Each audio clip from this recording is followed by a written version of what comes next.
Hello, everybody, and welcome back to the NRG Series 10K Showdown in Lansing, Michigan. My name is Devin O'Donnell, better known as Doomwake, and I'm here with Ross Merriam in the booth, and we are going to be taking a look at the top 8 of the Standard Showcase, Standard Showcase. I don't know why I said that. Standard Showdown. And Ross, there's a lot of this blue-red card. I don't know if you've heard of it. I think it's pronounced VV. What I can tell you is it's not all VV. That is almost all technically true. Almost. All right, well, let's take a look at the top 8 slide here. As we mentioned, there is our top 8 includes 7 VV Cauldron decks and our one lone remaining hero, Dylan Brown, playing Azorius Control. This is a Dylan versus Goliath type of situation. And lone hero stands in the shadows to save us from this tyranny. Yeah. So that's where we're going to be starting. Will Kowalczyk against Dylan Brown. That's going to be our main feature match. We're going to see if Dylan can take down the VV Cauldron. And the rest of the matchups, well, it's easy for me to mention because they're all mirrors. Jacob Tano versus Ryan Hayes, Harrison Canfor, Tristan Tyler, and then Casey Ryback versus Joseph Gerald. Now, in terms of the VV Cauldron deck list, Ross and I were talking in the break. There is a little bit of a difference between some of them. I think most notably for me, the ones that stand out are Ryan Hayes, because Ryan has 4 copies of Riddler in the 75. And then the match that we're going to be starting with, Will Kowalczyk, as you mentioned, actually has no Riddlers and a lot of Meringue River regions. So I wonder if that is maybe something that will give Will an edge. Yeah, there's a lot of variation in small things around the edges in these lists. It's, how many Steam Core Scholars versus Tursas do you have? What removal spells exactly are you playing? And then, as you mentioned, there's a big divide among players as to what's your big mana sink when you get a lot of mana or like late game threat. Quantum Riddler is a very popular option for Cauldron players. We saw a lot of that today. And then Meringue River Regent, the option for Will Kowalczyk, our number 1 overall seed. I think that's a card that will play quite well in the Cauldron mirrors, but he is the one person who doesn't have to play a mirror in the quarterfinals. I think I would prefer Riddler over Regent in the Azorius Control matchup, though Coil and Ket's still quite good. If he can resolve 1 or 2 copies of that over the course of the games, then that card advantage will still serve him well. And it being an instant will help him navigate around the counter spells from the Azorius Control deck.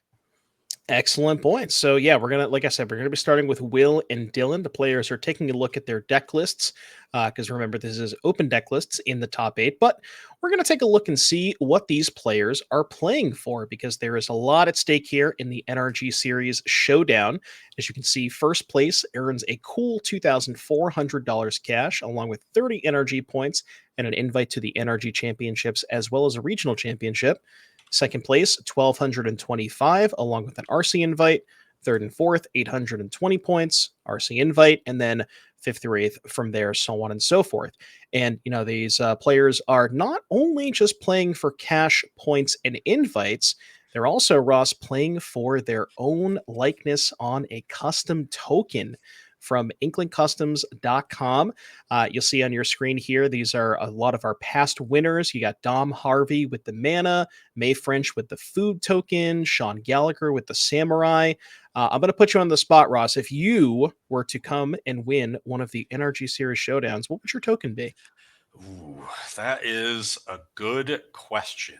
I think I might go for Construct. I play a lot of Urza Saga decks. It's got to be something that I would get to play with because I'm that person who would play with my own tokens. Gotcha. So I play a lot of Urza Saga decks. A Construct would be pretty high on my list.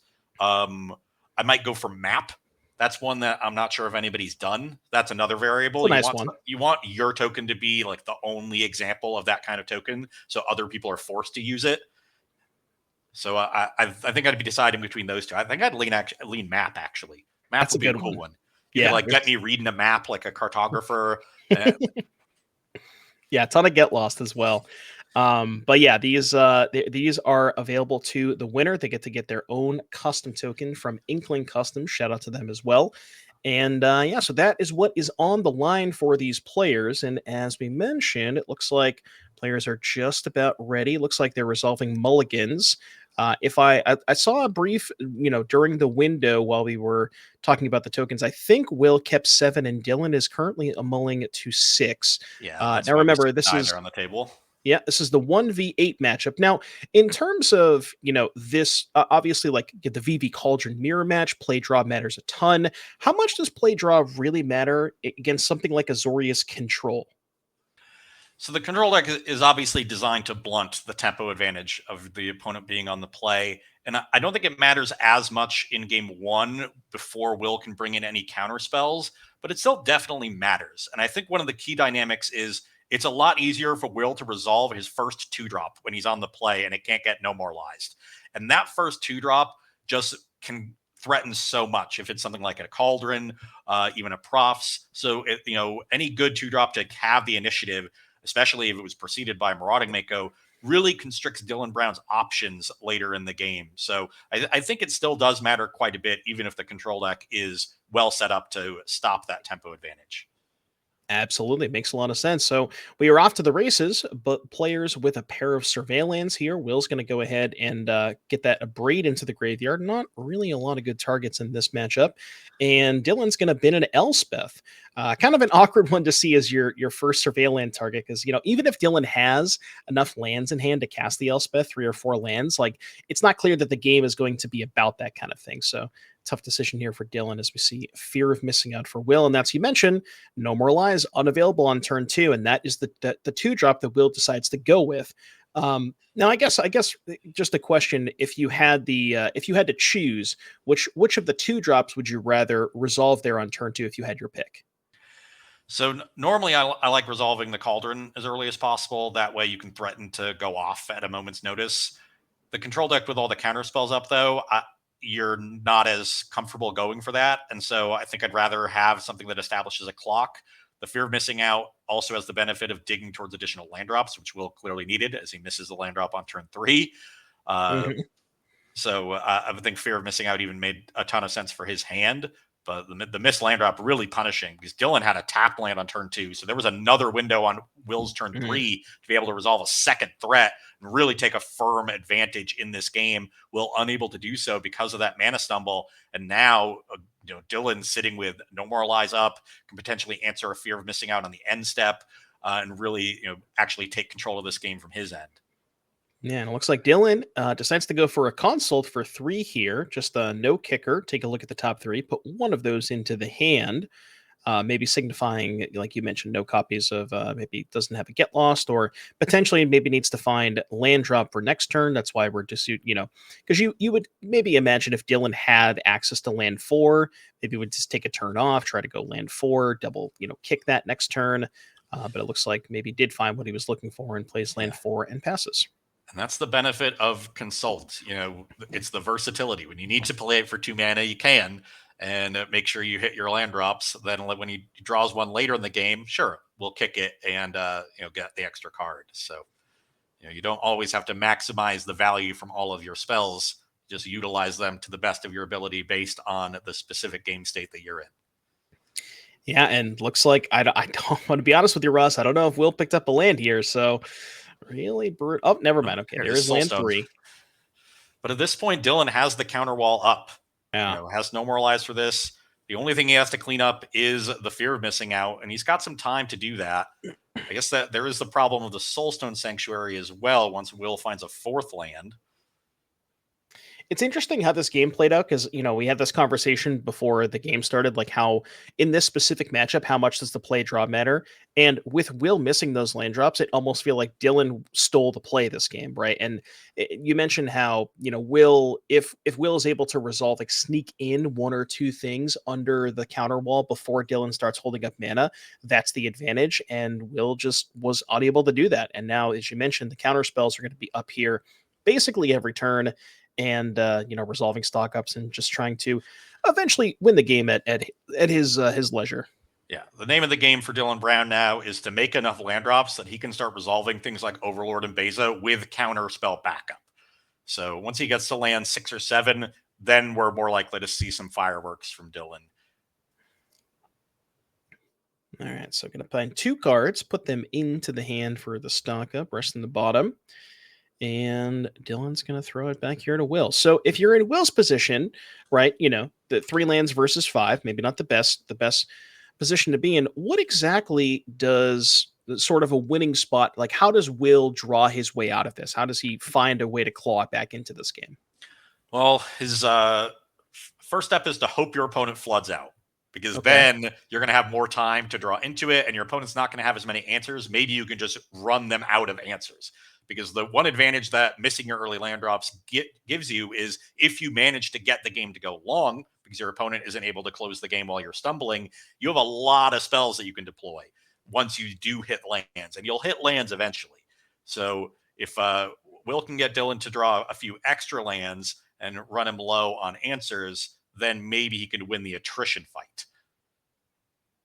There you go. Well, Seam Rip is going to take care of the FOMO. That's unfortunate for Will because now he's sort of lost his only pressure. So, and if he's in a position where maybe Will misses again, Dylan is not even worried about taking a little bit of damage even in those turns and is free to maybe, cast some consults and things of that nature.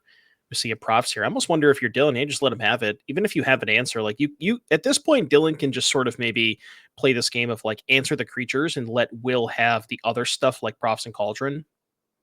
Yeah, especially you know, with Tishana's Tidebinder in hand. I guess you would kind of the draw if you wanted to do that, but I typically agree with just targeting the creatures. So way better to leave your opponent with a profs in play at the end of everything than an extra creature, Yeah. even if it's a relatively small one. And here Dylan Um, had the added incentive to let that resolve because he has this consult that he'd like to cast. that's going to take a look at 6 cards. Very, very powerful card here from Edge of Eternities. We mentioned this Dylan is one thing that we were talking about during the break is there's an interesting split of 3 stock up and 4 consult the star charts. And sort of if you look historically at control decks, they've usually are leaning more towards stuff like stock up, but the instant speed nature of consult, we've seen multiple times in this game alone, just being able to hold up all of your mana and in spots where your opponent doesn't play into your mana because they recognize that you have, counter spells or stuff available, you get to sort of like actually get to use your mana and still and as you mentioned later in the game, consult gets really crazy. And here's a Heartcast Overlord. Speaking of later in the game, Yeah, I definitely like to see the split of card draw spells favoring consult here in the deck with so many counter spells. I think there's a tendency for players to always resist change and try to play the card that they're more familiar with and that they've been playing with. And stock up, still a very powerful card, still a card that's a staple in these decks, but consult, I think, overall a better fit. So it makes sense to make that change now that you have access to it. all right, now Ross, here we go. There's some potential fireworks here. So end of turn, Will is going to go for a Flood Maw on the Seam Rip. That's going to get a FOMO trigger. Will only discarding a Cauldron there. Ideally, maybe he wants to discard a VV because that would potentially set up for a huge turn here. But even with profs plus FOMO, maybe Will can set something up. Although without already having the Cauldron in play, doesn't really have the ability to do the sort of like quote unquote broken turn. Even if he has Cauldron or a VV. Yeah, kind of needs a monstrous rage to go along with it, but they don't Yeah, let you play that no more. no, probably for good reason, right? I don't know. Oh, definitely for good reason. And there's a river regent going to the bin as well. So Will being forced to get rid of some pretty juicy cards, which makes sense given that he's been missing land drops. Ooh. Oh, there is Delirium. Okay, hold on a second. But we've only drawn You've 3 drawn cards though, right? 3. Oh, See, so it's and a you have to five attack to get the 6. second profs trigger. Yeah, I it's guess only a it'll still five trade with six. the Overlord because the Overlord has a point of damage on it with the fire magic. So if Dylan Yeah, doesn't, either doesn't think about the second profs trigger, it looks yeah, like and I he's think going to not block. well, you have to, right? Because you're going to have Yeah. to block the second time anyways. Oh yeah. Okay. So it untaps first. Yeah. So he's going to block. Yep. Overlord dies. Okay. So Will dealt with the Overlord at least and drew some cards um with the Winter Night stories. Yeah, I Not mean, a that was bad an turn. impressive turn, right? Well, okay, that's the second overlord, maybe not now. But I mean, looking at it from Will's perspective, he basically did nothing that entire game. And that one sort of the flood mob was able to just sort of have that one big pop-off turn, but not sure if it's going to be enough here as Dylan provides the second overlord. And as you and I both know, Ross, it's the second overlord that gets you. Yeah, it definitely does. And Will, now drawing some lands, see if he can make a big enough creature to stabilize this battlefield with profs. The Steam Core Scholar is not a bad start. It'll get 3 counters, one card drawn from profs, 2 from the Scholar. So that'll check the insects, but it doesn't check the Overlord, which will then allow Dylan to make a really wide battlefield of insects to end this game. But Yeah, maybe the there's another Fire Magic coming. How many does Will only have? only one copy in Will's main deck. Yeah. Yeah, So I that's was just gone too. looking at that because that's potentially a card that Will could have used to clear the flying blockers. But yeah, only one copy of Fire Magic in the main this weekend, so really hard to kind of slog through the 4 blockers that Dylan's going to be able to provide. And still a pretty full hand from Will. If he can go off with a Cauldron at some point, maybe he can go over the top of this Overlord. Because Dylan is relatively low on action at this point. So let's see what this is. Okay. Not anymore. Yeah, he's got action now. This is double demonic tutor, right? 9 Yeah, cards. Yeah, it's top pretty 9. close. Pretty close. And this is But another reason you play 4 consult and only 3 stock up. Consult, yep, scaling better into the late game is a huge advantage for a deck that actively wants to play to the late game every game. yeah. No, it makes a ton of sense. The one thing that I will mention here is that, Will has drawn and discarded a ton of cards, but notably in the graveyard, there is not a single copy of VV. So it really, Will is limited on what he can actually like access next turn, even if he finds something like a Cauldron, which maybe he even has in his hand because he did discard one earlier, so potentially has another copy. But yeah, very limited on what he can actually access here without the VV. Yeah, and we know Dylan has Tishana's Tidebinder in hand, so he could stop the Cauldron with that. He's putting Will under a ton of pressure, and now Will's finally drawn out of his mana problems, but he still has a full hand, and it doesn't look like he's going to have time to deploy all of his cards. And this is why I brought up the importance of pressure in this game. Dylan had it here with the 2 overlords. It was very important to punish Will for his stumble by having that. Yeah, and I kind of I kind of go back to that game we watched where it was Katarina against Ryan, and Katarina was just unable to find pressure, and eventually Ryan, given enough time, can eventually draw out of it and find a way to get lethal. So like you mentioned, Dylan being able to close the door and not really give Will that kind of time, very very important because this blue red deck has the capability of doing some crazy things. Yeah, for a deck whose curve stops at 3 mostly, it keeps playing forever. Hmm. It will never run out of gas. Maybe when you deck yourself, that's when it runs out of gas, but not Yeah. before then. All right, so Will goes ahead and casts a Fear of Missing Out. It's going to discard an extra Spire Bluff Canal. And now it looks like we're going for a map token. Sees a Tursa, doesn't really want that. I think he's just digging aggressively for VV because he knows that's his only way to get back into this game is to do something completely busted. Okay, chooses to keep the Cauldron on top. Now Another another Fear. FOMO. I mean, with profs, 2 FOMOs, if there's potentially Cauldron VV, there could be an incredible turn for Will Kowalczyk coming. Oh, Okay, or never mind. the game ends. Yeah, I think maybe it was lethal because there was an anchorage. So if you animate anchorage, you Yeah. block the Tidebinder and the Overlord, you take 10. So I think that's what happened there. And there you go. Dylan, our lone remaining non VV Cauldron player, is going to take game number 1. Now, let's go ahead and take a look at sideboards. We are going to kick things off with Will Kowalczyk's. As we mentioned, those Meringue River regions in the main deck, no Quantum Riddlers. But in the sideboard, you got to kick things off with a banger, Ross. 2 copies of Aegis Turtle. I don't think those will be coming in this matchup, in my expert opinion. But we got 2 Tishana's Tidebinders, 1 Meringue River Region, and a Null, 2 Fire Magics, 1 Into the Flood Maw, 2 Spell Pierce, 2 Braid, and 2 Negate. What do you like here besides the Aegis Turtles? I love the Aegis Turtles, so let's get that Mm. straight. Oh, yeah. But I have to assume that the negates and pierces will be coming in. The control decks are the reason to have this many counter spells in your sideboard. I think the river region will come in mainly for coil and catch as additional card advantage. I think the tie binders will come in. They can be important against those overlords and Elspeth and things like that. And with coil and catch, Tishana's tie binder, and counter spells, there's a bit of a flash game plan built into this list from Will Kowalczyk. The the more once you start putting a few flash things in your deck, you get incentivized to add more and more and be able to play that draw go game. And that could really throw off the Azorius control game plan. They'd much prefer their opponents to be tapping out so they can tap out themselves for counter spells and just answer your threats up the curve. When you start picking fights on your opponent's end step, making them make the decision of whether or not to commit their mana early or not, and letting you untap and potentially cast something even worse, then you make the game really awkward for them and you lead them into making poor decisions that you can punish. So I can see the gears turning from Will Kowalczyk and how he's built his list. There's a very clear game plan in mind here, and I think he'll try to implement that in games 2 and 3.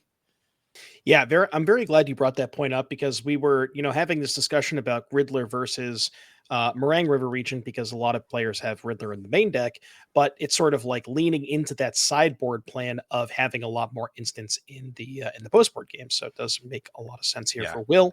You could And also see the annul come in, counter Seamerip, counter Rest in oh yeah, Peace, counter Overlord. Pretty narrow, but in a long game, you'll eventually find something to annul. oh yeah.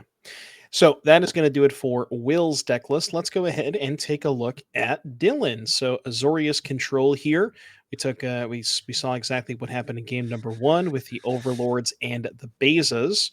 I think we're having maybe a bit of a trouble getting Dylan's deck list up on screen, but I'll read it for you. Sideboard here for Dylan is going to be 2 copies of Beza the Browning Spring, 2 Overlord of the Mistmoors, 2 Rest in Peace, 2 Tishana's Tidebinder, and a whole bunch of one-ofs. 1 Devout Decree, 1 Elspeth Smite, 1 Exercise, 1 Flash Freeze, 1 Negate, 1 Seam Rip, and 1 Ultima. What do you like from Dylan's side?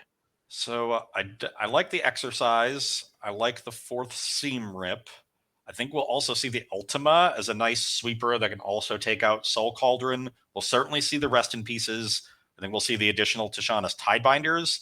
The real question for me in the sideboarding is what 4-drops are going to be in Dylan Brown's post-sideboard configuration? Because between main and side, he has the full 4 copies of Beza and the full 4 copies of Overlord of the Mistmoors. I don't think there's room to have 8 of them in your deck. They're both reasonable in the matchup. Unclear to me which one is better. That'll be up to Dylan Brown to decide, but I imagine he will swap the 2-2 main deck split to become a 4-0 split towards whichever one he prefers. Overlord gives you a little bit more defense in the air against Steam Core Scholar. It lets you turn the corner a little bit better because the tokens fly. Beza obviously has the additional utility from potentially getting a treasure or a card or life gain. Overlord plays into a null. Beza doesn't. Beza can potentially play into things like Broadside Barrage if you think that might come in. Overlord survives Barrage. So there's a lot of, if this, then that kind of questions for Dylan Brown to ask Mhm. himself, depending upon what he thinks Will's going to be bringing in and what's in Will's sideboard and which one he likes more in the matchup. Yeah, I really like how you brought that up where, Dylan has access to the full 4 copies of each, and that is a lot more 4-drops than we've seen a lot of these blue-eye control players play. And I almost wonder maybe there's like a play-draw dynamic where maybe Beza's better on the draw against some of the more aggressive decks. Overlord maybe more important against Demir because they have more flyers, so on and so forth. So a lot of things to think about there. But we see game number 2. Will had a whole host of mana problems in game number 1, even though he was in the play, and it looks like Will taking a mulligan. So potentially, a leg up on the competition for our one remaining hero here in the form of Dylan Brown. Yeah, things looking good for Azorius control, but the mulligan far from a death sentence for a deck like VV Cauldron. There's so much card advantage in the deck. If they get going, then the mulligan will look like a distant memory. So Will Kowalczyk very much still in this game end match. This is a spot for Dylan Brown to, check himself. You're up a game in the quarterfinals, your opponent's mulliganing, you're feeling good, maybe your hand is good too, but there's still a long way between you and the semifinals. You don't want to get overconfident and start playing a little bit sloppy. So just Yep. stay the course, keep even keel, and close out this game. Move on to the semis. Just keep on keeping on. One interesting thing that we didn't mention during sideboarding is the lack of Pinnacle Star Cage in Dylan's deck list. That is a card that we've seen a lot of these Azorius control decks bring to the table. But you kind of mentioned to me in the break where even though you might think that that card is very very good against the Cauldron decks, not being able to hit the profs is a pretty big miss on that one. Yeah, and I think if you look at the way the other aggressive decks in the format have gone, they're kind of going bigger. It's things like the Simic aggro deck with Ouroboroloid and Mono Red Dragons as opposed to Mice, and the Landfall decks. And they have some cheap things, but they also have a lot of 3, 4, and 5 drops. So I just think the value of that effect has really diminished in the metagame. And I really like Day of Judgment, the way it lines up against the VV Cauldron deck. And we see 4 copies of that in Dylan Brown's list. Yeah, being able to get all the 3 drops, very, very important, getting the Terses and the Steam Cores of the world. But here is a turn 2, Rest in Peace for Dylan. That is not only going to remove the possibility of Delirium for that fear of missing out, but also any VVs discarded to the graveyard are now no longer eligible for Cauldron targets. And Cauldron as a whole, just a blank piece of cardboard. So Will says, you know what? Screw it. We're just going to cast the VV, even though you don't see the Cauldron decks normally do that. No, this is VV on hard mode. Yeah. That's what you have to do in the face of Rest in Peace. And it looks awkward. It's not something you'd like to do, but this plan is still very effective for the Cauldron deck. It's why the deck is so powerful. Even when you're not combo killing people, your aggro plan is still great. And now, if you're just on the aggro plan and you're able to, discard your spare Cauldrons to effects like Steamcore Scholar and Tersa, and you're not down cards from drawing them, your opponent is down a card from having played the Rest in Peace. Down another Right. card if Dylan finds, draws the other one. So Okay. I was going to say Dylan didn't even have a removal spell for the VV, but he did have a Tishana's Tidebinder lined up there to go ahead and stop the trigger. So that's going to go ahead and turn off VV. But Winter Night Story is still going to filter through Will a couple of cards here, potentially digging for, well, the cards that don't interact with the graveyard. But I'm very curious to see if Will kept in any amount of removal for stuff like you mentioned, Tidebinder. Maybe if he had Beza on the mind, could have brought in Broadside Barrage. I'm not entirely sure if he would have a ton of it. Even something like Fire Magic after seeing Double Overlord, maybe you consider something like that. yeah, Will's list actually no barrages. So if he wants removal, it'd have to Yeah. be pretty weak removal. It'd have to be Fire Magic or a Braid. He doesn't even have Torch anywhere in the 75. Yep. I imagine if there is a removal spell still in the deck, it's into the Flood Maw, since that could Sure. bounce a Rest in Peace or a Seam Rip to set up a big turn. Could bounce, a big creature to make a lethal attack. I think that has more applications in the matchup than killing a Tishana's Tidebinder. Yeah. So we see Will deploy a Soul Stone Sanctuary that is land for turn, going to potentially become a 3/3 next turn, and see what Dylan's working with. I see a couple of lands in hand. Yeah. Can't quite get a good look at what else he's working with, though. Interesting that Dylan decided to not trade the Tidebinder for the fear of missing out on that previous attack. Suggests that he doesn't have removal in hand for the VV, so he views that as a pretty big threat and needs to keep the Tidebinder around for now to check that. If he had removal, he could have made the trade for the Flood Maw, then killed the VV on his turn and cleared the battlefield, which I think would have been preferable.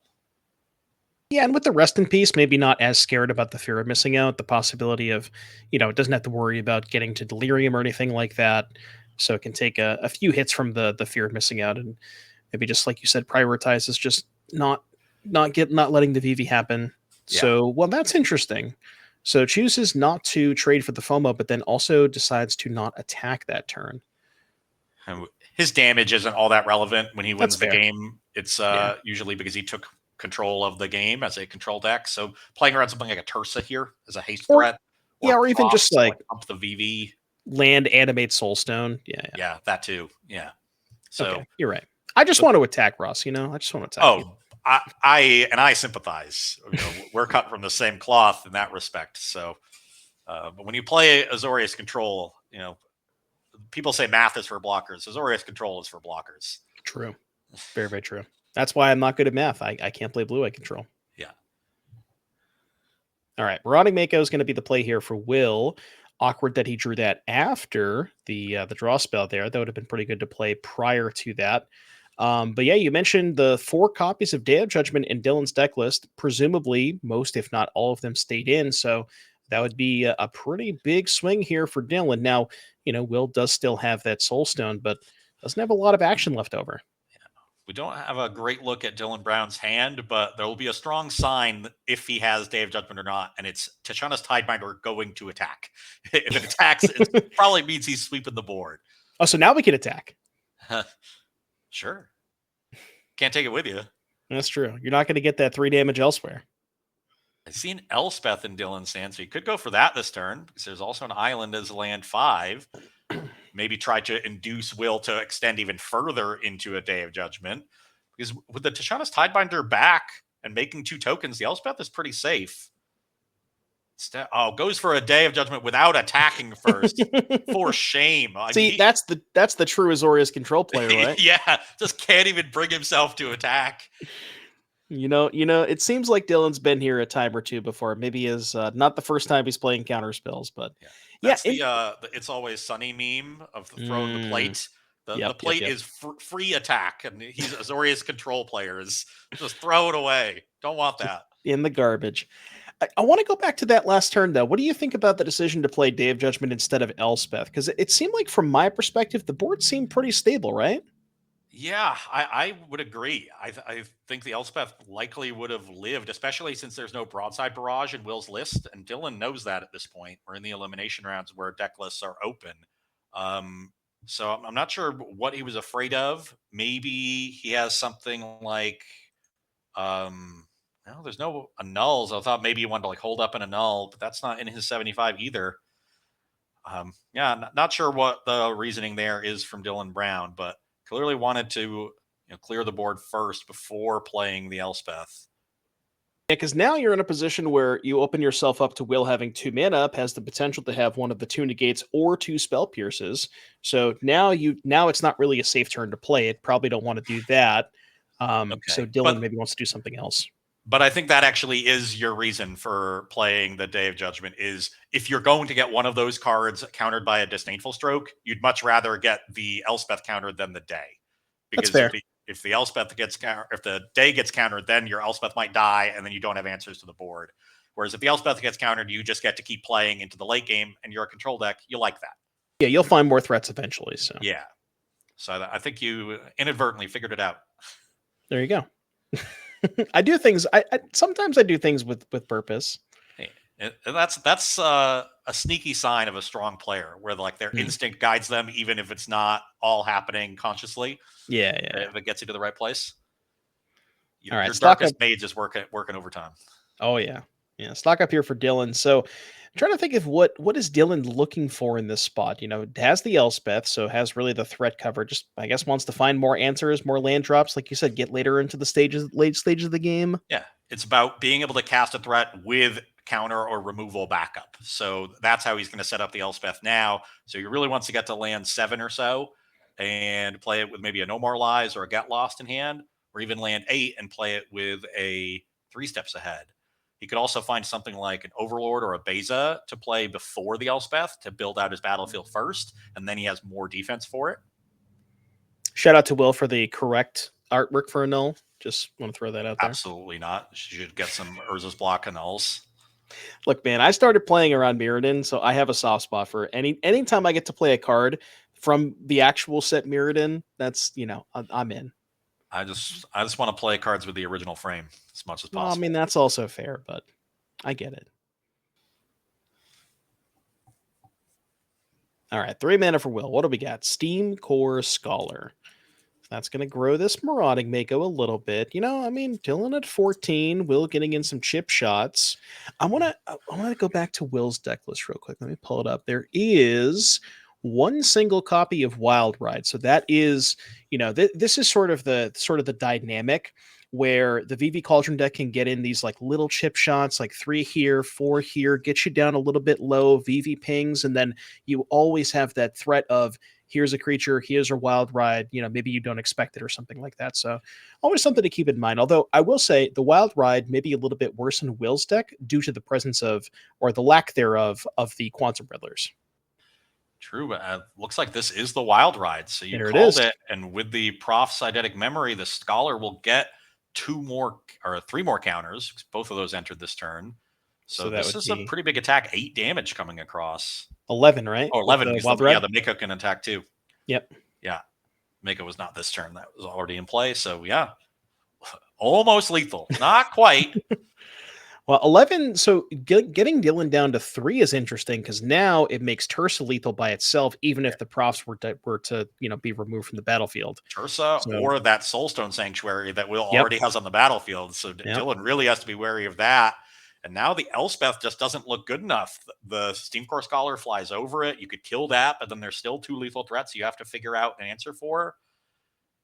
A So, Beza would be a really good start here. There's a yeah, Day of Judgment. That's also Day a of good start. Judgment plus removal spell, but then you get punked out by a Spell Pierce, maybe? Yeah, gotta hope there's no Pierce for this Get Lost. And I'm not even. Is there a Get Lost even there? I see I a white believe. card, but I don't recognize the art. I actually don't know. Yeah, Okay, it's the there's Get alt art Lost, version, but but there is there's the also a counter Pierce. spell. Oh, it's Negate. Okay, that's good There it is. enough. Yeah, and so that is going to be Will taking game number 2. I wasn't trying to set it up because I didn't see the wild ride in Will's hand, but as we were talking about it, the wild ride just magically Yeah, appeared. It was in you fact conjured it. a It wild wasn't ride. There you go. actually in Will's hand. As you Oh, started talking with his card, his island changed into a wild ride. I see. And Well, he that was like, makes a oh, lot more that's sense. perfect. That's what I needed. That makes a lot more sense. So yeah, that's going to be Will taking game number 2. So we will have a deciding game number 3. Players taking a look at deck lists. We can show them back on screen here just for a moment. We've been through this before, but there's Dylan's deck list: the Tidebinders, the Bezas, the Overlords, Elspeth, Smite, Devout Decree, Exercise, Flash Freeze, Negate, Ultima Seamrip, and Rest in Peace. We've already kind of talked about. Is there maybe a play draw difference for Dylan? I can't imagine. One thing I will say is I believe I saw a Beza in hand at the end of that game for Okay, Dylan Brown. So if he did do what we anticipated, which was board into a 4-0 split on his 4 drops, he chose Beza. So he values the life gain there. And I'm guessing also values not getting annulled because that is just such a huge beating in a matchup where there is such a clear role distinction between the 2 decks. The Izzet deck is the beatdown, wants to win on tempo. Losing your 4 mana threat for 1 mana is just not a tenable risk to take. So I think Dylan is on Beza over Overlord. But I don't see a ton play draw. Maybe you want maybe you want Elspeth Smite on the draw, like more cheap removal, so you don't fall sure. behind to an early FOMO or Marauding Mako. But that card gets kind of bad as the game goes long and Prof starts pumping the creatures out of range. But 1 is not a huge ask. Yeah, that's fair. So there it is. Dylan Brown's deck list, a very, very interesting spot there towards the end. Was able to, sort of get to maybe the point where stabilization, but that wild ride just kind of sealed it up. So let's go ahead and take a look at Wheel's deck list one more time for you before we get into game number 3 in all of its glory. The Aegis Turtles, I mean, they obviously came in. Will just didn't draw them.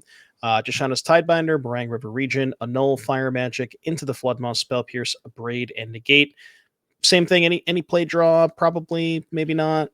On the draw, you might want more interactive cards, figuring that you're not going to get ahead as easily. So maybe you want more Into the Flood Maws than you had before. But that's the only interactive card that I really like for at least, like a little bit in the matchup. I certainly wouldn't have all 4 in the deck. But you don't want to have Fire Magic or a Braid. So it's just a consideration of exactly how threat dense and how many reactive cards you want. And that usually changes or can change depending on play draw. You want to be a little bit more reactive on the draw. Alrighty, so let's go ahead and bring you on down to the feature match area because players are getting ready for game number 3. So Will going to be going second here. Dylan on the play after losing that very, very close game 3. And let's take a look at opening hands. I see a seam rip on Dylan's side, a couple of lands. Looks like a consult as well. Dylan's pretty happy with his hand. And for Will, what are we working with? We have, looks like a Thundering Falls. Can't quite get a good look at Will's hand, but all right, Ross, I'm putting you on the spot. Pick game 3. Pick a winner. Who you got? I'm just never picking against Cauldron. Okay, that's fair. It's also I was hoping you would 2025, say and we something can't else. have nice things, so I'm expecting Sure. 4 Cauldron decks in the top 4. I believe in our hero. Okay, I think Dylan can take. I think Dylan can do it. I think Dylan's going to go all the way, holding that trophy towards the end.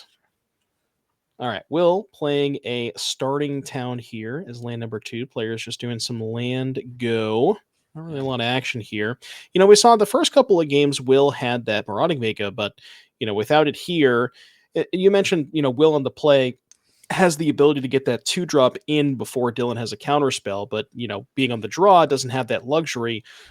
So now maybe has to, you know, wait till turn 3 to deploy 2-drop plus spell pierce or something along those lines.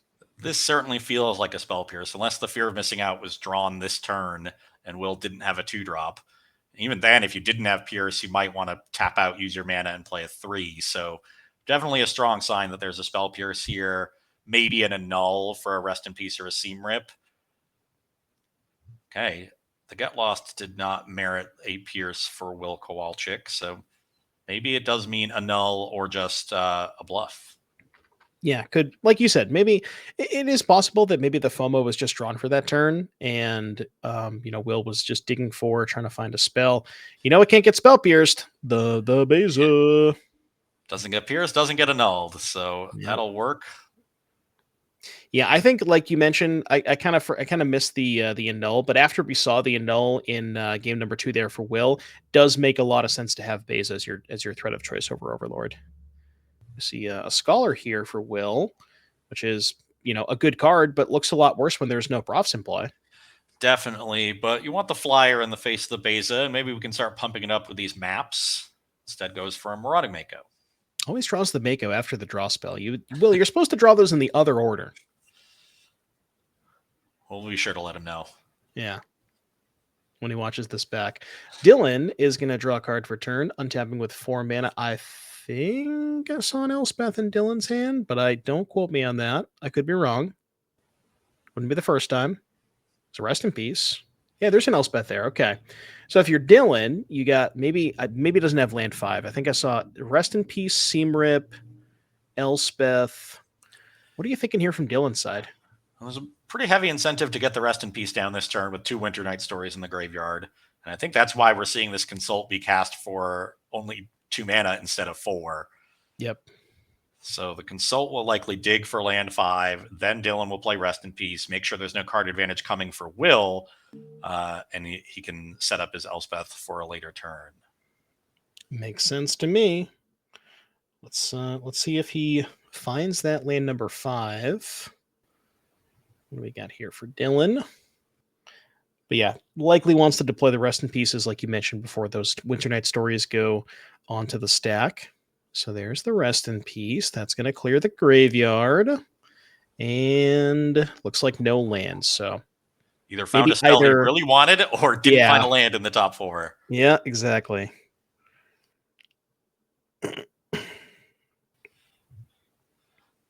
Here's the profs also coming after the Steam Core Scholar, but should still be effective here, especially if Will has something like a Tersa or another Scholar.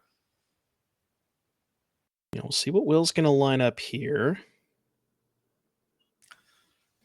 Kind of looks like Will might not have land 5 either. He's got some mana tapped. Or mana lined up, rather, excuse me. What are we thinking?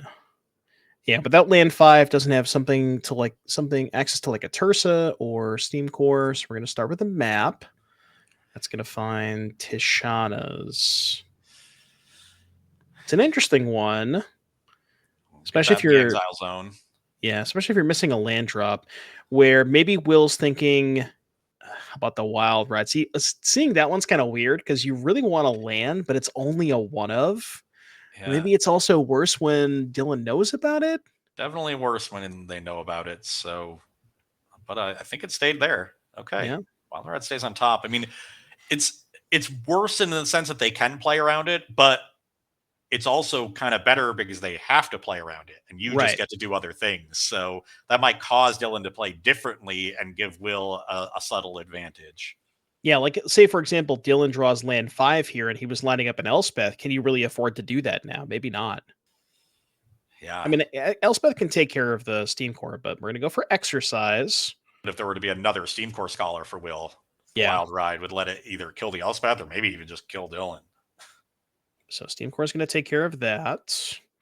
And I don't think Dylan found land 5 here, so just going to be passing the turn.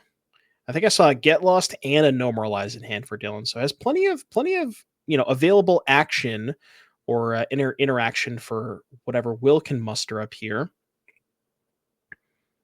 So There that'll goes another presumably get Scholar. normalized, yeah. Oh, and the Ooh. Spell Pierce with now mana Oh. available for Wild Ride. Yep. So draw 2. Now, I mean, it's not lethal. No, Not even really close, right? Because Dylan's still at 20. Actually, didn't Dylan take 5 off the scholar? Oh, but the basal life gain, right? Okay. Yep. Yeah, so not really going to be lethal this turn, but he is going to fire off that wild ride. So there should be an attack for 7. yep. Okay, gets in a big attack. And now has a pretty big flyer with Dylan down a couple of removal spells. Maybe forced to use a Day of Judgment on this board, which wouldn't be, terribly upsetting for Will. But Will's also now getting a little bit low on cards. He's drawn 6 lands, but no copies of Soulstone Sanctuary. He's Mhm. already gone through a couple copies of Wild Ride, doesn't have the ability to harmonize them in the face of the Rest in Peace. So Will is now in danger of losing the attrition fight if Dylan can find a couple more answers. And there he has one with a Get Lost on the Steam Core Scholar. Yep. So there goes the Steam Core. And what's really an interesting dynamic about this too is, you mentioned earlier players have access to deck lists. Dylan knows that there is only one copy of Wild Ride in Will 75. That Wild Ride is gone, so he no longer has to worry about that. So that means that Dylan can maybe play with a little bit, Dylan can maybe play a little bit riskier than he would normally be able to if the Wild Ride wasn't already gone. Yeah, although still a conservative play with no attack from the Beza, I playing mean, around Tursa. look, But if he didn't attack last game with the Tidebinder before casting Day of Judgment, he's never attacking. You yeah, know, the thing is, your block on Tursa isn't good in the face of the Profts. it is true. Tursa Yeah. is going to be at least a 5/5, but with Dylan at 8, maybe you have to leave the Beza back just to block to stay alive. And with 2 maps, all Will would need is another card drawn to Yeah. potentially make an 8-power attacker. There's a stories.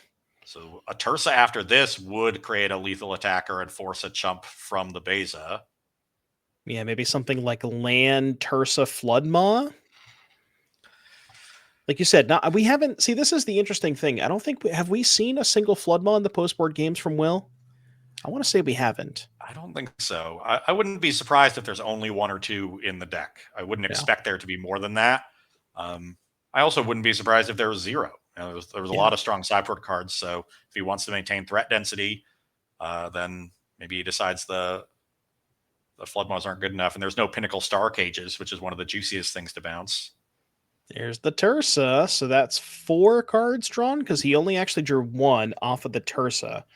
So by Yeah, my that math, that would be is 4 counters, which would make it a 7/7, which is notably not lethal. But against the VV deck, you don't really want to go to 1. I can't imagine you can afford to take this hit. Yeah. yeah. The weird part is for Dylan. The only way he gets out of range of the VV is by playing another Beza to gain life, and so that also incentivizes it to jump. Yeah. Okay, Elspeth takes Okay. care of the Tursa, but Dylan is tapped out. Another Tursa could be the end of this match. Yeah. Notably, no spell pierce here for Will. That would have just ended the game on the spot. So we'll see what Will can find. Now, there is only 2 copies of Tursa in Will's 75. So only has access to 1 more of those. But I mean, he's seen a lot of cards. So Yeah, and there's the 4th Winter Night Stories. Dylan doing the salty check. Is that actually the fourth one? I It think he's is. checking. I think he's checking Tursus too, Yeah. but I believe only one Tursagon, so should be one left in Will's deck list. Here's FOMO. So I think crisis averted for Dylan. There's no wild ride left to give this FOMO haste. Dylan looks like he is going to be untapping with an Elspeth. Yeah, I was going to say there's the third land there from Will, but does not have the Tursa. So 4 counters on that FOMO. But yeah, I mean, this is kind of the spot that like. If you're sitting in Dylan's seat, you got to be like, oh, thank God, if it gets untapped with the Elspeth, make a bunch of chump blockers for the fear of missing out. And yeah, the other thing, because Will doesn't have access to the Riddlers, is maybe has less flyers than some of the other versions would to be able to pressure this Elspeth as well. Yeah, it's going to be pretty difficult to kill the Elspeth at this point. Well, I think one of the subtle things Will was missing this game was a Soulstone Sanctuary. He drew a lot of lands. If he just had a Soulstone sitting around this game, could have killed the Elspeth with that. Maybe gotten some attacks in earlier. Just had a lot more potential tactics that Dylan would have to play around. Yeah, only one Soulstone in Will's deck list here. I know that I've seen some Cauldron players play 2. I've seen a few play 3, but I think most of the ones that I've seen have 2. But only one here for Will this weekend, and that may be hurting him here a little bit. Yeah, that's another one of the subtle choices you have to make when building VV Cauldron. How many Soulstones in my mana base? How many starting towns? How many Surveil lands? And everybody has slightly different answers to those questions. Sometimes you get paid off because you hit your colored sources more easily. You curve out more often. Sometimes you get punished because you flood out more often. Yeah, I mean, like you mentioned, the deck probably has 52 cards that are locked in, but those last 8 spots really can make a difference in a number of these matchups. Whether you want to dedicate those slots to the mirror match, which it seems like Will has done with the presence of the Meringues, the Engineer in the main deck to get haste. The Fire Magic in the main deck. That one's probably more for Demir, but it seems like he's made some concessions in maybe making concessions for the mirror match, but as playing up against blue-white control here. One of those concessions would be an excellent draw. Draconautics Engineer making a hasty flyer. Oh yeah, would be quite nice. And presumably that stayed in. I imagine this is a matchup you want that card against. Absolutely. Haste creature's always so valuable against a control deck. So Negate's going to go to exile off the map. Cauldron presumably will also go to exile. And we will have to see what Will has left over. Cycling of profs. Yeah, just really on empty here. He's trying to find something. He's dug as deep as he can. Played every Winter Night Stories, multiple profs, used all the maps. Used the wild ride. Yeah, he just has so few relevant cards left at this point. When you're unable to deal with an Elspeth immediately, it doesn't get any easier later in the game. Yeah. It only gets harder. All right, so land, attack, made a chump block, and pass the turn back here to Dylan. And yeah, for like you mentioned, for Dylan, it's like, you've gone through the wild ride, you've gone through a Tursa, and there is a very, very limited number of cards that Will can actually have here to be able to cross the finish line. And from here, it's basically, maybe uptick Elspeth a couple of times, do some chump blocking, and I'm sure we'll see, Dylan. The nice thing about Elspeth in spots like this is you can kind of turn the corner with it as well. Once you answer the FOMO, plus it once, plus it twice, all of a sudden you're attacking for 8 in the air, and it's not super. It doesn't take very long for Elspeth to win games. No, it does not. So the clock is ticking for Will, and now with the Elspeth on 4 loyalty, threatening to go to 5, might need to hit the Draconautics Engineer right now. And even with that, there's all this mana up to interact. There's Restless Anchorage to chump block. I think I see Consult and No More Lies in hand for Dylan Brown. So, with so few relevant draws and a pretty stacked hand for Dylan Brown, I think we have entered into garbage time. It seems like it. Yeah. Especially without the wild ride. I think that's maybe the one card where it's like, if Will just has any flyer, like any Steam Core Scholar or anything like that, With the Wild Ride, the engineer certainly like has that sort of similar aspect to it, but in that one, Dylan has that one covered for sure. So Will 2 mana. Okay, we're going cycling. This isn't quite garbage time because Dylan can't just take game actions at random and still win. Right. We've entered the what exactly are your outs? Let me sit here and think about it, try to figure out what I'm actually scared of and how I can play around it. We're in Yeah. that mode. We're in the door shutting mode for Dylan Brown. All right. Will's got some mana lined up. Oh, potentially not. He's got a counter spell. I see a negate. I don't know how much that doing, but how much that is doing here. What else we got? I guess see land. Will's drawn a lot of lands this game. I will say that. But I mean, that's kind of what happens, right? You draw. This deck draws a ton of extra cards. So, oh, okay. I mean, we know that it's probably not good enough, but that is one of Will's remaining relevant cards. Yeah, I don't think Dylan has a hard counter for it. May want to use the No Moralize here. Yeah. But then Will potentially threatens to have an even better Draconautics turn than following turn, playing multiple creatures and giving them all haste. Does he not have a get lost? I thought Dylan had a get lost in I think hand. it's Consult, No More Lies, Beza, and I'm not sure what the last card is. Okay. Yeah, just lets it resolve. So you can make a dragon. So dragon is okay. Yeah. So Will's going to do the really interesting line. So what's cool about Draconautics Engineer for the folks at home who may not have seen this card, it has two separate exhaust abilities, and Will notably paid 1 mana to activate the haste ability and held priority, and I activated the 4 mana to not get punked out by a get lost in between. Yeah, if he Kind of just cool. goes to activate for the dragon, then a removal spell on the Draconautics means that you can't exhaust at a time when the dragon is still on the battlefield. By using them both proactively, but putting them on the stack in the order you want, you guarantee that this dragon will get haste. Very heady sequencing from Will Kowalczyk. No surprise, given that he is a regular hero on the NRG series. Yeah, so Dylan's going to cast a consult here. Now, if you're in Dylan's seat, what are you looking for? My guess is a removal spell to clear the dragon, because otherwise, as you mentioned, this Elspeth may be dying to that 4/4. Yeah, this was a bit of a risky consult because now he doesn't have enough mana to animate the Restless Anchorage and block with it. And if you were going to make this play, it might have been better to do it. I guess you don't. His mana is actually really awkward here with two colorless lands and two planes. So he didn't have enough mana to kick Consult and find a 3 steps ahead if he wanted to do this in response to the Draconautics. Yeah. So yeah, I think he's just looking for a removal spell. Otherwise, yeah, you're right. The Elspeth may be dying. Okay, That so would be dragon in huge. play. Haste resolved. We'll see what Dylan found. Okay. Presumably the FOMO is probably going upstairs. Wouldn't make a lot of sense to go at the Elspeth.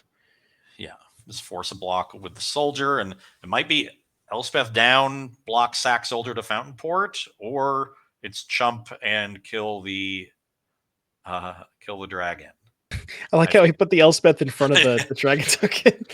And My that is a Elspeth is get blocking lost. your 4/4. Yeah, okay, so Elspeth down. Elspeth is gonna block the dragon, jump in front of it.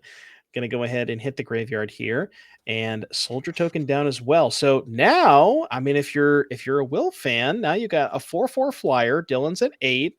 The FOMO is lethal by itself. That Draconautics Engineer was a massive pickup here for Will. Yeah, best possible card. Have to imagine that there's a Day of Judgment coming for Dylan because I think is that a Day of Judgment, not a get lost. It's definitely a weird printing.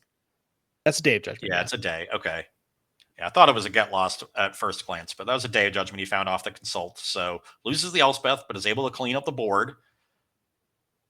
Yeah, and now we're kind of back in the same situation that we were before, where if like you trying to think of, if you're in Dylan's spot, how do I lose this game? Will doesn't, deck lists are face up. Will doesn't really have a lot of good cards left in his deck. No, even this VV is not going to be very threatening. There's no copies of Winter Night Stories left. Yeah. So not a lot of ways to chain spells. Dylan's still at a relatively comfortable 8. here, just the unkicked Consult, probably digging for a threat to reestablish pressure on Will. Yeah. Yeah, you can tell that Dylan has played this matchup a whole bunch because he's sort of recognizing exactly when he needs to get aggressive. Once he can sort of understand like when he has established a lock on the game, do not give my opponent any opportunity to claw back out. And it's also a little bit easier for Dylan, I would say, in terms of having the open deck lists because now you know exactly like how many haste things does Will have and as we've been saying, just not a lot of good cards left in Will's deck. Yeah, and one of the critical skills for a good control player that Dylan has displayed very well here is patience. You know, if in order to close all those windows and stop your opponent from having any chance of coming back, sometimes you have to make a play that doesn't feel good at the moment, like giving up your Elspeth to that attack, and then the game's going to go on longer. But as long as the game keeps going, my position only gets stronger, and so you have to have that discipline, have that patience in a lot of spots.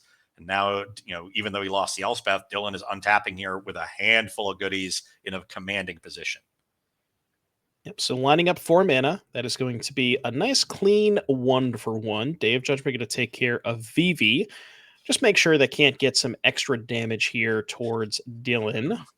Extra damage immediately with Negate. Yep. So Negate's going to fight over that. I wonder if you're in Dylan's spot. Do you even care about this? Looks like he's going to say no. Okay. So Dylan down to 7. Has a lot of expensive cards in hand. I see a Beza. I see an Elspeth. I see another Day of Judgment. And I think he's got a Get Lost pulled to the front Lost too. Yep. The Get Lost and Day of Judgments look exactly the same. No, I get it. I'm with you. Yeah, so there's a Get Lost. That one is going to resolve. Will picks up a couple of maps for his troubles and Seam Rep for the final non-map permanent on Will's side. Yeah, doesn't want to get punked out by a Tursa. Tursa, discard 2 cards, use both maps, would be 7 damage. So he's played around that and no action for Will. So now Dylan on a clean battlefield gets to deploy the second Elspeth. And this, I think I can confidently say, is garbage time. Yeah, I mean, we thought it was garbage time before. Yeah, we've exited door shutting mode. The doors are shut. Yeah, the garbage can is open. Ooh, okay, Coiling Catch. And pick up some cards. I think he maybe saw the one below that. Yeah, was just picking them up a little quickly. Both players saw it. Yeah, we know which one's which. The library is going to get shuffled anyways. So it almost doesn't even matter, right? To an extent, if the library is going to get shuffled regardless. Yeah, because we know the Coiling Catch is resolving. Yeah. Discards a starting town that was already in hand. So 3 fresh cards in hand for Will. And how many cards do you think Will has left in his deck at this point? It's got to be less than 20, right? I'm thinking it's around 20. Okay. If it was a little over, a little under, I wouldn't be surprised. But I'm. The answer is not a lot. That's the answer is. All right, land here for Will. 3 mana. Another Vivi, maybe? That is a Vivi indeed. All right, now all you got to do, Will, is cast 7 spells in the turn. Surely you can do that, right? The answer is no. Just keep. You have 2 Coiling Catches. You just keep looping them. They shuffle back in. You shuffle. Well, you're eventually going to deck. You can't just loop them forever. Yeah. Eventually you deck. You could loop 7 of them. Yeah, they keep shuffling back in, so it's like you're drawing 2 cards out of your deck each time. You only need 14 cards for that. There you go. I'm with you. All right, Dylan, untap. What do you got? Looks like Day of Judgment, No More Lies. I think I saw an ultimate hand too. I mean, don't want to cast that now, but what are we thinking, Dylan? Is it Tashana's too? So that can check the VV. Okay, the Elspeth can also just kill it. No, Tidebinder coming for Will. This will get No More Lies. Yeah, No More Lies. Or you could even Tashana's I think Dylan had a Tashana's too. Yeah, you could Tashana's the other Tashana's. Sure. Do whatever you want. I think like you said, garbage time. Yeah, now you can take game actions at random. Oh, are we finally attacking? Oh, he's thinking about it. Come on, Dylan. Ah, all right. At least Just one. one. I'll take Needs it. to leave 3 back. I'll Oh no, take that he as well. minus the Elspeth, so he needs to leave a blocker back. That makes sense. You don't want to lose the Elspeth to a Tursa, although you have the Tidebinder. But Tursa plus something. I'll count that as a win. We got him to attack with one creature. It's good enough for me. Okay, land 16 for Will. At least that one does something. It does have text. Still hasn't found that Soulstone Sanctuary. Yeah, I was just gonna say there's only one. There's one Soulstone, 3 falls, and I think he's got all 3 falls in play. Oh yeah, let's get a treasure. I thought we were making a fish. I mean, you're at 7. You probably shouldn't. Well, actually, it makes 2 fish. Yeah, and 2 treasures. I'd rather have 2 fish than 2 treasures. I don't know about you. I guess the treasure could be anything, right?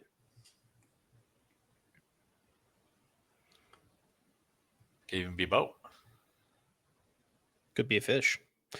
All right, Dylan untapping here. Elspeth gonna make some tokens, maybe animate our anchorage. There we go. Get that second treasure. Oh, maybe I think Dylan may have not remembered. Look, it's been a long game. I get it. Somebody pointed it out, but we've been here for a while. That is not a triggered ability that you can miss. That is no a resolution of an ability properly. So we'll make sure that the game state is correct.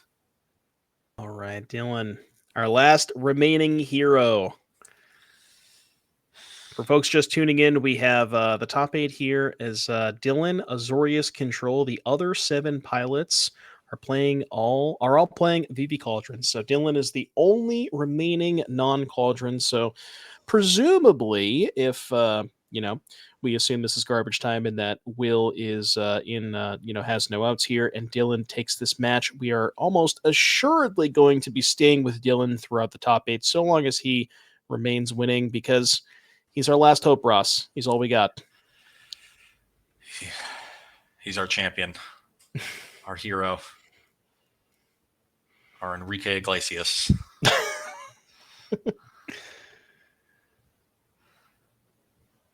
Now we're going counters. Oh yeah. Get it in there. Attack with both. Oh yeah. Let's go. So that's an attack for 4, putting Will to 15. And then next turn, there's an attack for it's just 6, 12 11, with the creatures, but with an anchorage, it's exactly 15. Anchorage. Well, the anchorage will get pumped by the Elspeth too, so 15. Oh yeah, you're right. Yep. Oh, that's a pretty good draw. Catch. Coil and catch. Interesting we're going for that and not the dragon half. I guess the dragon just gets got by the Elspeth. Yeah, it doesn't really help you. Will needs a incredibly unlikely series of draws here. I don't know what it would be. I don't even know what's left at this point. I think there's like a Tursa and maybe a Profs left. But he found the Soulstone. Yeah, there's a demolition field that's been sitting around on Dylan's battlefield forever. So yeah. Soulstone is not long for this world. I think this is a cycle of marauding Mako. Yeah, it is. Are we gonna Tishana's Tidebinder, the Mako? Yes. Let's go. Yeah, do it. Come on, Dylan. Get it. Yes. Let's go. All right, 4 mana. Animate Soulstone. What are we doing? Oh, we're mapping onto the Soulstone. Okay. Okay, yeah, we'll keep that. Gotta keep that one on top. But I believe we are dead on board. I think. Yeah. Now with the Tidebinder, you don't even need to animate the anchorage. Just Elspeth. You also make 2 fish. Yeah. Yeah. Counter all my creatures. They all fly. Will's just making Dylan do it. I get it. This is the Reed Duke school. Make your opponent literally kill you. Oh yeah. No, I get it. I'm with you. Will. But yeah, that is we're going to be seeing Dylan advance here, as we mentioned.